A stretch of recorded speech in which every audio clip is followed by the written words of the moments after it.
En ce moment, qu'est-ce que je fais? Très bonne question. Écoute, je regarde beaucoup la télé. Je suis La télé ou YouTube, juste la télé? La télé sur une tablette. Alors je t'explique. En fait, en gros, moi je suis toutes les annonces du gouvernement. Tu regardes que les infos. Je regarde que les infos. Je te jure, je regarde que les infos. C'est pour ça que t'as l'œil un peu genre je vais me flinguer, j'en peux plus. Pas parce que j'aime bien Castex, c'est juste que je suis dépendant de ces annonces. C'est vrai. Donc du coup, parce que moi je prends le train, parce que là, d'ailleurs demain je dois prendre le train, Ouais. et du coup ils changent les règles à chaque fois. Donc je dis est-ce qu'il me faut un test PCR, est-ce que machin. Donc je suis obligé d'attendre les annonces de Castex. Donc c'est ça ma vie en ce moment. Tu devais partir où là? Je pars en Suisse et en fait chaque 2 semaines ils changent les règles. Donc parfois il faut un test, parfois il faut pas un test, parfois il faut une quarantaine, parfois. Donc on peut aller en Suisse là, en ce moment. Tu peux aller en Suisse, ouais, mais il faut que quand t'arrives là-bas, tu restes 7 jours chez Watt. Ouais.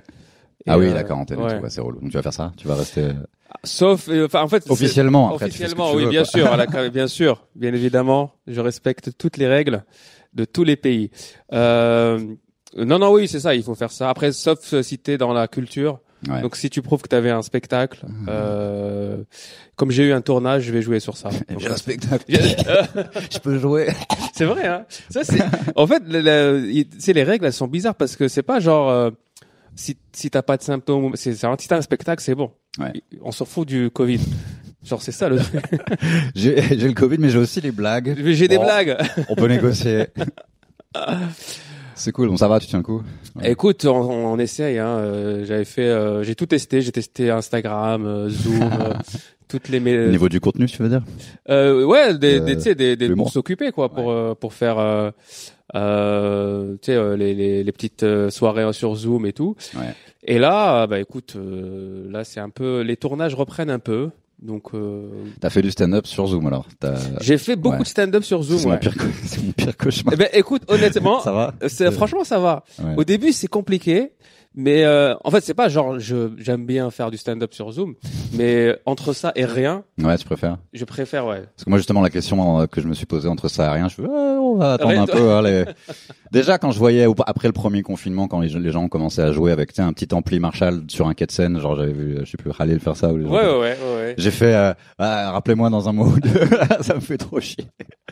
En plein air sur un quai de scène avec des gens qui jouent des bolas, c'est pas Mais très est-ce que là, maintenant, genre après 1 an, et en plus zéro perspective, est-ce que tu dis pas peut-être que tu sais avec un ampli Je sais pas, il y a comme j'ai plusieurs podcasts d'avance, celui-là risque de sortir quand ce sera déjà rouvert, donc je peux peut-être le dire. Il y a quelques trucs un peu clandestins que tu peux faire si t'as vraiment envie de jouer. C'est globalement pas très risqué parce qu'il y a pas beaucoup de monde, et c'est juste pour savoir si tes blagues sont drôles, mais il y a pas au-delà de ce que je viens de dire là, il y a aussi quelques comités d'entreprise qui s'en foutent un peu, tu vois. Ouais, Donc il y a moyen de jouer. J'ai vu un comedy club qui organise je crois que le Fridge Comedy Club, à un moment ils ont fait du stand-up chez les gens. Chez les gens, ok. Ouais.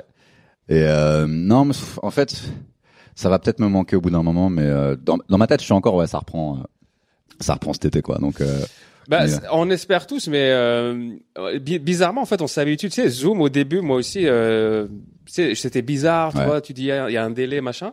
Mais petit à petit, en fait, mais il faut qu'il y ait du monde, il faut que les micros soient ouverts. Ça, c'est sûr. Faut pas que tu parles tout seul. Franchement, tu sais, on trouve un peu le rythme et bon. Après, encore une fois, c'est en comparaison avec rien. Tu vois, je me dis. Moi, ceci dit, si t'entends les rires, c'est pas horrible. C'est ça.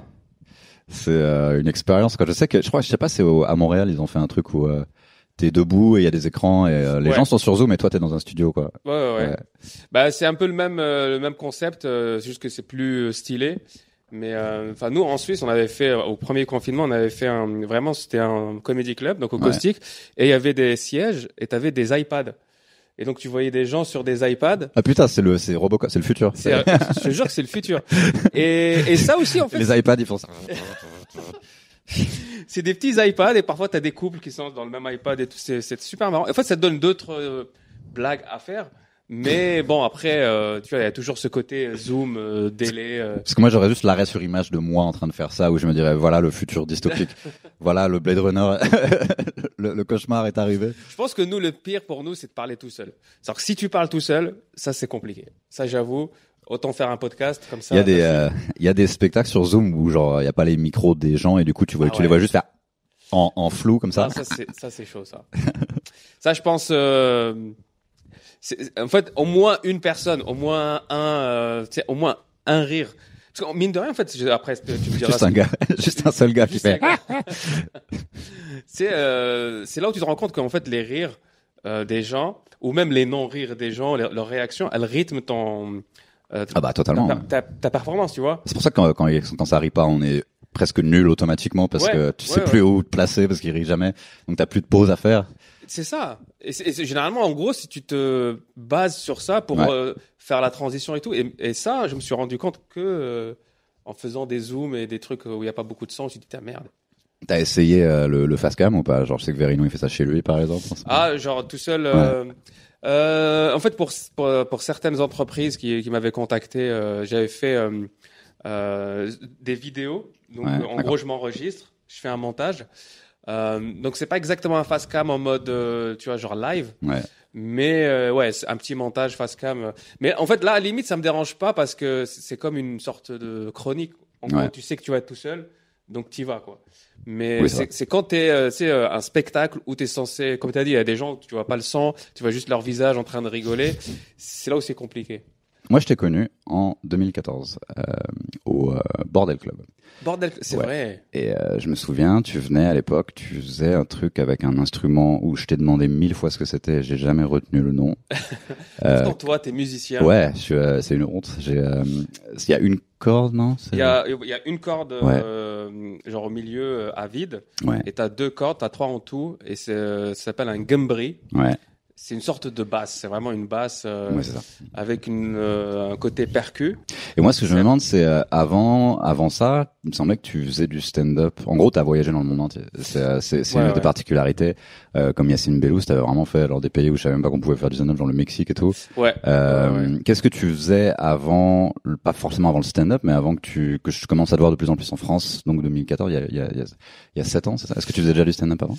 Moi, avant de commencer le stand-up, en fait, je travaillais dans un domaine qui me demandait de voyager beaucoup. Ouais. Donc j'étais dans les télécoms et je fais chaque mission était dans un pays différent. Donc en gros après quand j'ai commencé le stand-up, c'était une sorte de continuité. Ouais. Comme j'avais des contacts un peu tu sais dans les villes où j'étais avant. Donc quand je revenais tu sais j'avais où aller, j'avais des potes, je demandais genre c'est où tu sais le bar où machin on peut faire des blagues et tout. Et du coup ça s'est fait un peu naturellement. Mais j'ai vraiment commencé au Canada. Ouais. Donc j'ai fait comme beaucoup de gens qui étaient là-bas le parcours des plateaux à Montréal. Est-ce que tu as fait l'école nationale de l'humour qu'ils ont là-bas? J'ai pas fait l'école nationale de l'humour, mais j'ai fait un cours du soir là-bas. Ouais. En gros c'est un cours du soir où tu t'écris un sketch, tu le joues et après on te propose de faire l'école ou pas. D'accord. Donc on m'a proposé de faire l'école, mais j'avais déjà j'étais en train de faire une école de cinéma et du coup je pouvais pas faire 2 écoles. Mais j'ai fait les open mic, Donc c'était déjà genre sérieux, régulier avant d'arriver en France. C'était déjà genre je fais du stand-up partout. Enfin t'étais déjà prêt quoi. En fait avant d'arriver en France j'avais mon spectacle. Ouais. Mais après j'ai dû repartir de zéro parce que personne ne me connaissait ici. Et c'était pas la même de toute façon toi aussi t'as dû le voir, mais tu sais en Amérique du Nord et en France c'est pas la même approche. C'est-à-dire qu'en Amérique du Nord tu commences pas par avoir ton spectacle tout de suite. Tu fais d'abord les 5 minutes, les 10 minutes, les machins. Et quand je suis arrivé en France, j'ai vu que c'était une autre technique. En fait, c'était tu prends une salle, tu fais ton spectacle et limite tu le rôdes. Et donc c'était différent en fait de m'adapter un peu à cette nouvelle norme. Ça t'a surpris quand t'es arrivé, on t'a dit ouais tu vas faire un spectacle maintenant et tu l'as fait au Café Oscar il me semble, c'est ça? Avant le Café Oscar, j'avais fait dans un bar d'un pote. Et après Monica m'avait dit si tu veux fais ton spectacle ici et c'était une sorte de le début du parcours du combattant. Tu fais le Café Oscar, après tu fais la petite loge. Ouais, Aaron il a fait ça aussi, je crois. Il a commencé au Café Oscar. On a commencé, on a fait nos spectacles ensemble au Café Oscar. Ouais. Et ça m'avait surpris en fait cette approche différente. Après il y a pas de meilleure option. C'est juste deux techniques différentes de dire est-ce que j'y vais par set ou est-ce que j'y vais par vas-y je fais mon one et t'avais donc t'as un certain nombre de sketchs, je sais pas combien t'en as ou si t'en as qu'un seul, ou en gros t'as l'instrument et tu fais des one-liners. Il me semble que c'était des one-liners. Ouais. Dans mon spectacle, je fais moitié-moitié. Genre, je fais moitié stand-up micro tout seul et l'autre moitié avec l'instrument. Enfin, le passage que j'avais fait chez Jamel, c'était justement aussi une sorte d'introduction pour montrer un peu l'instrument. Et il y a eu combien de temps entre le moment où t'as commencé à jouer beaucoup à Paris et le moment où t'as fait le Jamel en même temps que moi, non, en 2016, il me semble. 2016, 2016 exactement. Il y a eu beaucoup de temps en fait. J'ai fait toutes les demi-finales. Je sais pas si tu te rappelles des demi-finales. Parce que oui, les tremplins que tu fais où c'est fait pour faire gagner une place. Quand tu fais la Dab Jam, tu sais, t'arrives à la fin de l'année et ça commence les demi-finales, quart de finale, finale, machin. Ouais, pour expliquer aux gens en gros comment ils recrutent pour le Jamel Comedy Club, il y a beaucoup de soirées d'humour en amont où ils commencent à voir qui marche de mieux en mieux et effectivement ça fait un peu quart de finale, demi-finale, finale et à la fin il reste je sais pas une dizaine de personnes je crois. C'est ça, à la fin genre la finale c'est t'as les personnes qui vont faire l'émission.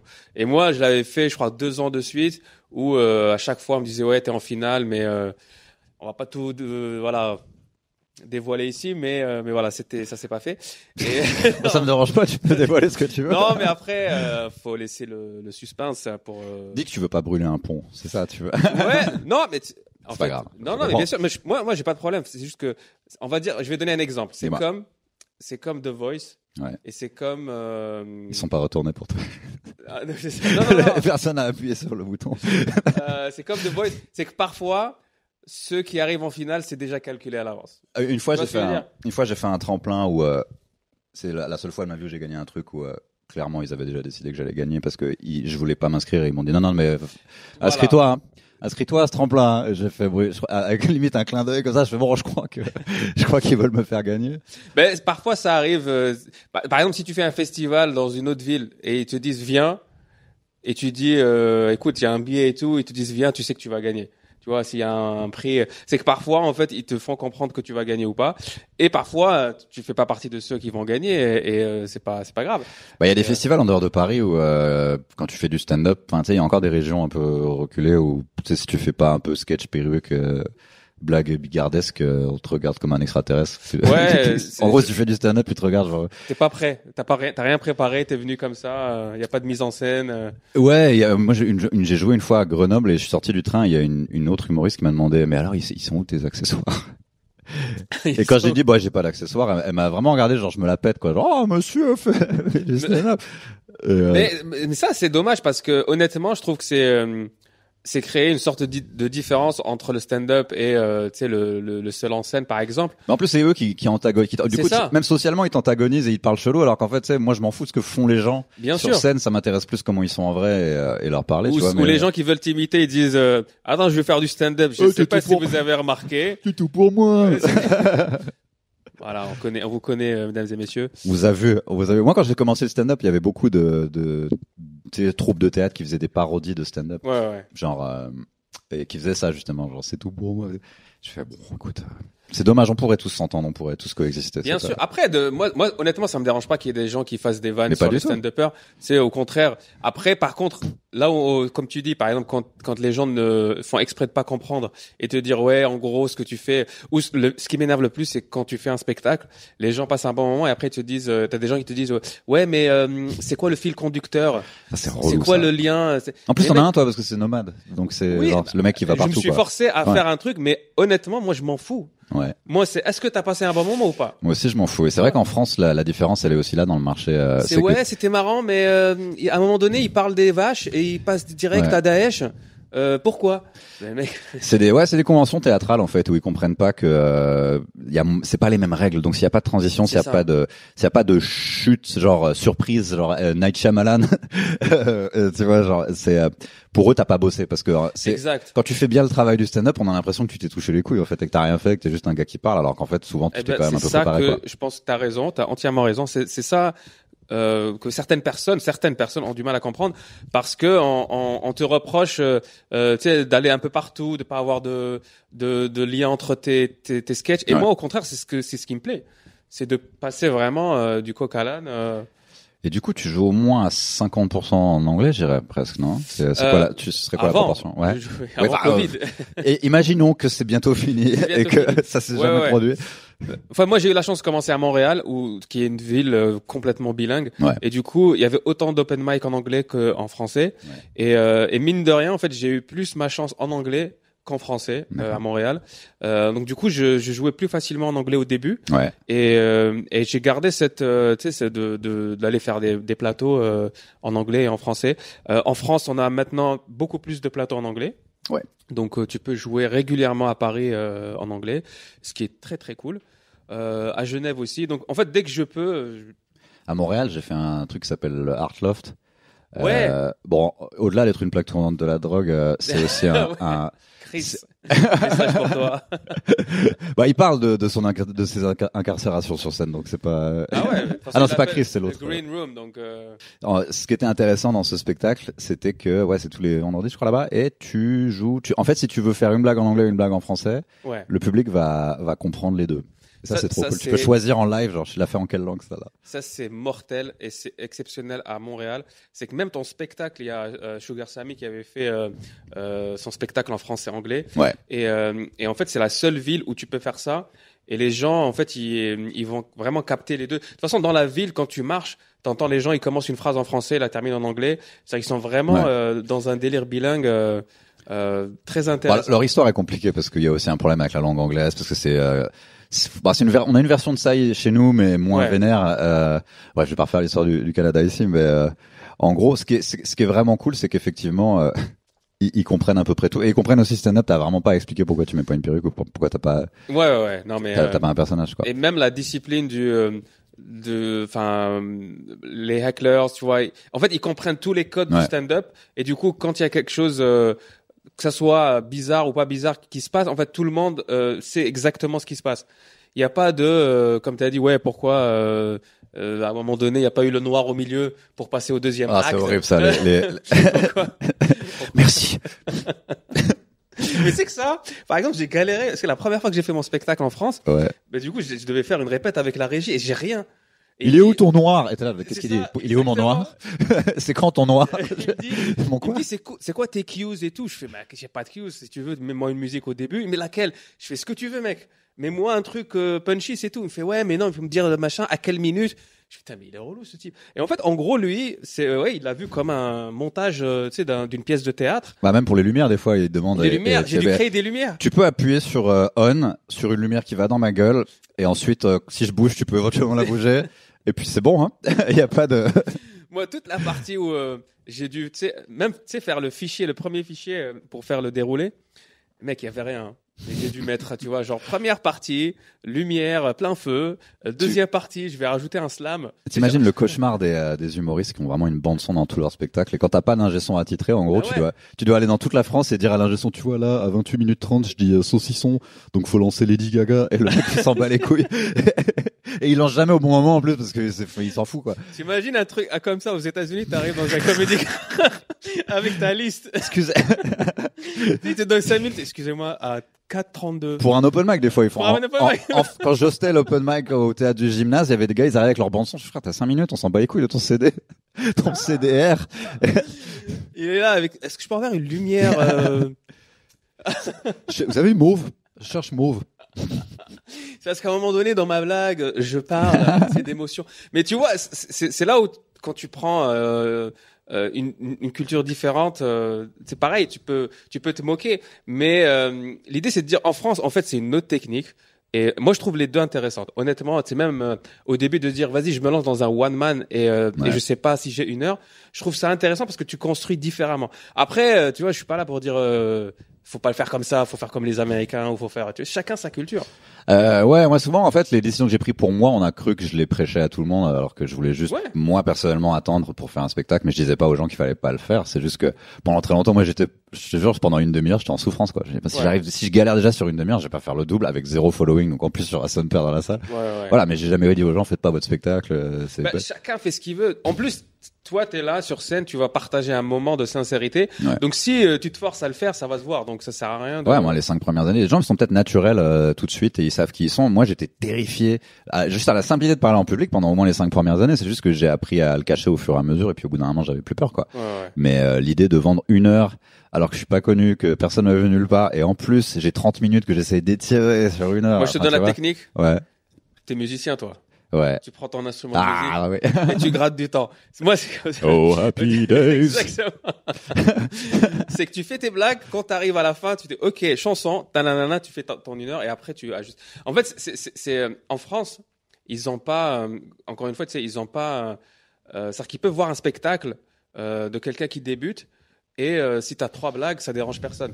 Donc ouais, parce que s'ils regardent ça en mode théâtre et que c'est plus un one man show, en fait, ils s'attendent pas forcément à rire du début à la fin. Donc ils attendent une proposition. En gros, si tu les as pas mis mal à l'aise et qu'ils sont pas ennuyés, ils vont dire c'était cool comme un film, tu vois. Exactement. Et moi, c'est plus mon plaisir personnel, ça m'amuse pas trop, tu sais. Moi non plus. Mais quand je jouais dans des groupes et qu'il y avait pas de pogo, je me faisais chier. Enfin, tu vois, genre j'ai besoin d'une réaction quoi. Mais même, tu vois, quand c'est quand tu fais ton spectacle où t'as des gens qui viennent et ils te disent ouais, je fais un seul en scène.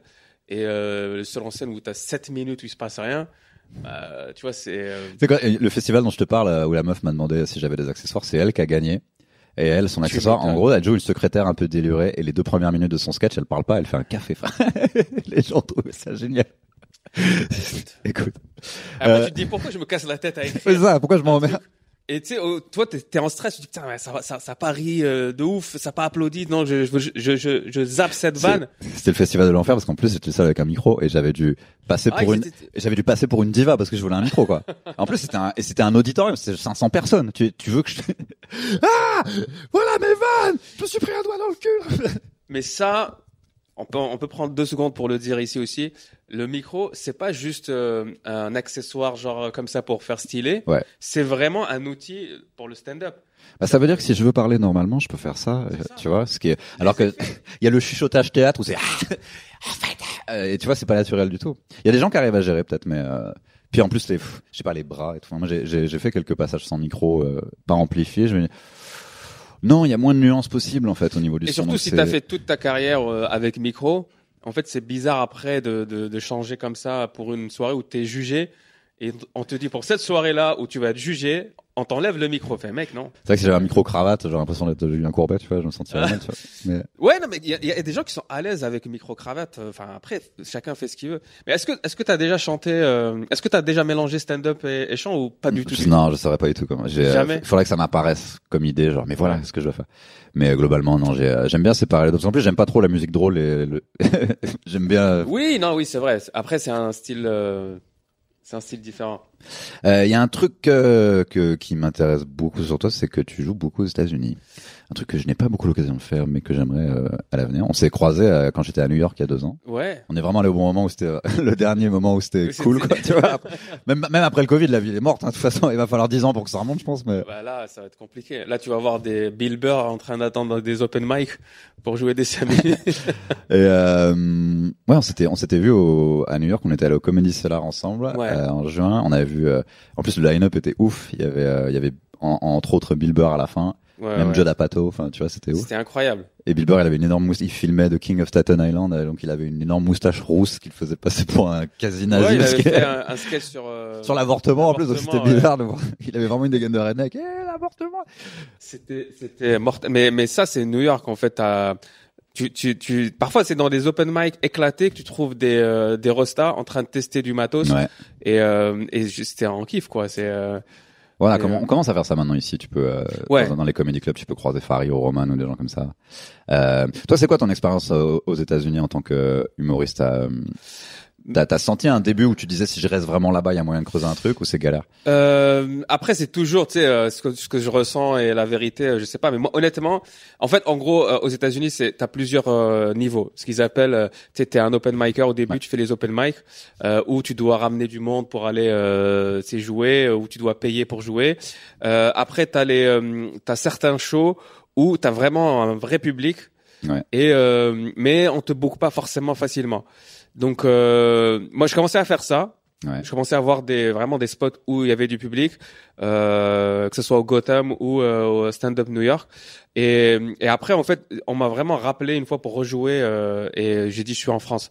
Et en fait, pour moi, là-bas, c'est que c'est pas normal qu'on t'appelle et que tu dises je suis pas là. C'est pour eux, t'auras pas une deuxième. C'est un investissement quoi. Et quand tu reviens, quand je suis revenu 2 mois plus tard, je dis ouais voilà, je suis de retour. Elle dit ouais mais non, en fait ton spot. En fait, c'est vraiment. Il faut être là tout le temps. Pour eux, en gros, si t'es pas là, ça veut dire que t'es pas investi à 100%. Bah, ce qui est normal, hein. Qui est normal parce que c'est vu. Pour eux, New York, c'est la mecque du stand-up. Donc, si tu veux faire du stand-up, faut que tu restes là-bas.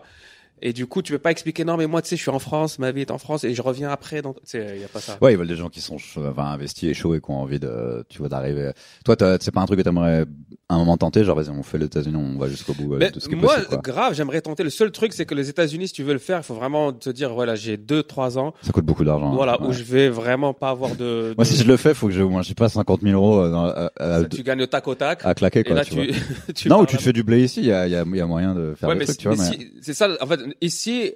Genre t'as passé assez de temps pour avoir des revenus pour être que ce soit ton métier et là aussi si tu pars trop longtemps on t'oublie, on t'appelle plus.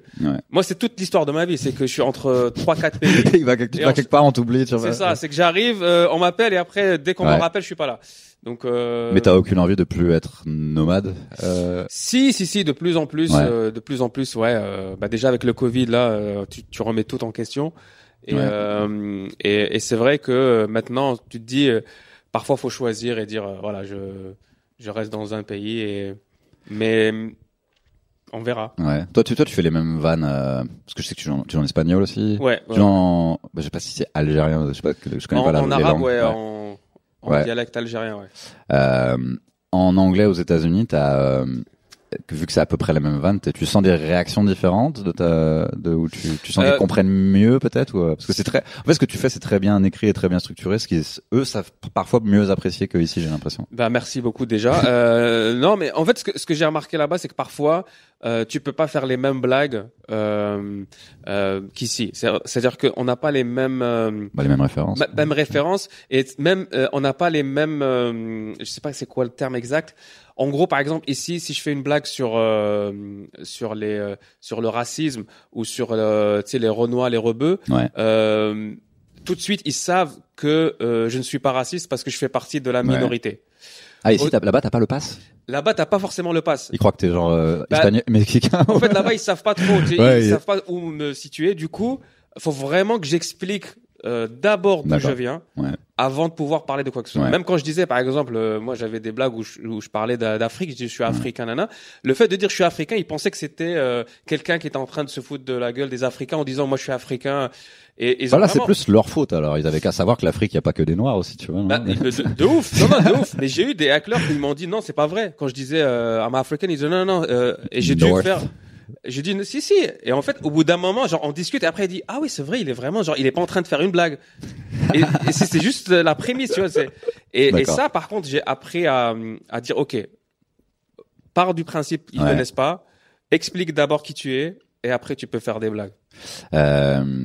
Je sais que la dernière fois que je t'ai vu, c'était au Madame Sarfati. Et je crois que c'était cette fois-là où, en gros, t'as fait une vanne sur quel pays où ça a explosé vénère, le Liban. Et il y avait quelqu'un dont la famille était libanaise qui a quitté la salle. Ça a fait tout un bordel. Moi, en fait, je suis arrivé après. J'ai pas vu l'incident. J'ai vu tout ce qui s'est passé après où je comprenais pas pourquoi toi t'étais sur scène et c'était chelou. T'es assez fort. Et c'est pas un truc où tu te sens particulièrement responsable quand quelqu'un se sent t'es atteint par une vanne alors que j'imagine ton intention n'est jamais de faire du mal aux gens. Non. En fait, en plus, le pire c'est qu'il y avait vraiment zéro vanne sur le Liban. C'est-à-dire que c'était une vanne sur Macron qui allait au Liban. Et du coup, donc il y avait un couple, il y avait donc le gars et la fille. Le gars était mort de rire et la fille était en pleurs. Et du coup, à un bout d'un moment, tu sais, je la vois et elle arrête pas de parler, de pleurer. Tu sais, je dis mais qu'est-ce qui se passe? Et elle me dit non, je suis désolé, c'est juste t'as dit Liban. Et en fait, c'était tellement proche pour elle. Quand j'ai dit Liban, juste le mot Liban, c'était pas... ça l'a remis dans le contexte du pays. D'accord. Et tu sais, elle m'a attendu à la sortie, elle arrêtait pas de s'excuser. Je dis mais en fait, d'accord, donc elle t'en voulait pas. Toi. Non, elle m'en voulait pas. En fait, c'est juste le mot qui a déclenché quelque chose chez elle et elle pouvait pas s'arrêter. Tu sais, elle commençait à pleurer. Ouais, puis toi, c'était tellement pas. Mais moi, c'était bizarre parce que les gens, ils pensaient que, tu vois, ils disaient, qu'est-ce qu'il a dit, pourquoi, tu sais, il s'attaque à. Ouais, donc c'est un accident en fait. C'est vraiment un accident. Et après, elle m'a envoyé, enfin, j'ai des messages d'elle. D'ailleurs, je la salue. J'espère qu'elle va bien. Où elle me dit, ouais, je m'excuse et tout. Ça aurait été un autre jour. Je fais, dans ce cas-là, peut-être c'est à toi de pas partir dans un comédie club parce que tu sais très bien qu'on parle d'actu. Ouais. Et que moi ça m'est arrivé une fois où j'ai dit un truc sur le suicide, je crois, et il y a quelqu'un, bon bah tu sais, effectivement si tu viens de perdre quelqu'un à cause de ça, t'as peut-être pas envie d'entendre ça, quoi. C'est ça. Pas... donc mais non, ce qui est bien c'est qu'en tout cas elle t'en a pas non elle m'en a pas voulu du tout. Elle m'a attendu à la sortie. Parce que des fois il y a des gens qui font non alors ça me concerne, donc je suis vénère, alors que t'as ri à des trucs sur les handicapés, sur, c'est ça. Bon, on va devoir conclure. Quels sont tes futurs projets pour l'instant? Je le dis pour les gens, on est en mars, c'est ça, fin mars, 29 mars. Et est-ce que tu as pour l'instant, au cas où ça sorte plus tard, tu vois, est-ce que tu as des choses de prévues? Bah de toute façon tout ce qui sort c'est sur mon site warinician.com. Là en ce moment il y a 0 spectacle de prévu en France. Tu peux prévoir pour 2022, il y a des gens qui font ça, mais mec, j'aimerais c'est plus bien. pour les assurances en fait, ils veulent pas annuler parce qu'ils vont perdre un mais moi j'aimerais bien, mais ouais non, mais moi dès qu'on aura le droit, je rejouerai mon spectacle Nomade 2.0. Donc en gros toutes les infos tu peux les retrouver sur warinician.com, Instagram, il y a toutes les infos, et spectacle il est en attente, il est là, et dès qu'on aura le droit. Et quand tu reprends, t'es principalement sur Paris ou tu vas repartir en vadrouille? Je vais faire en fait j'avais une tournée avant Covid où il y avait des dates en Afrique, Suisse. Oui, j'avais vu ton affiche sur Instagram j'ai regardé toutes les dates où t'étais censé jouer, bah oui, effectivement tout est mort, c'était donc dès qu'on pourra récupérer les tournées on reprendra. Mais ouais, à Paris, je joue d'abord à Paris avant de faire d'autres dates. Il y avait Bordeaux aussi qui était prévu, qui était annulé. Et le pire c'est qu'on peut même pas donner une date et après l'annuler parce que c'est très très compliqué de gérer toute la billetterie et tout. Donc c'est pour ça que je vais pas m'avancer. Mais en gros c'est warinician.com, il y a toutes les dates dès que ça sera possible. Là, en fait, je commence mon podcast et j'invite que des humoristes pendant qu'ils peuvent pas jouer. C'est depuis quasiment le début, je crois. Tu vois, j'ai commencé entre les deux confinements. Non, mais j'espère qu'on pourra rejouer d'ici là. Tous mes podcasts, c'est la merde. C'est la merde. Bah ouais. Non, on va. T'as des projets, bah non. On va rester optimiste et on va reprendre l'été. On va donner une date l'été. Ouais, vas-y. J'espère que le 27 juillet à Paris. Allez. Si Dieu le veut, voilà. Inch'Allah. Merci beaucoup, Waré. Merci.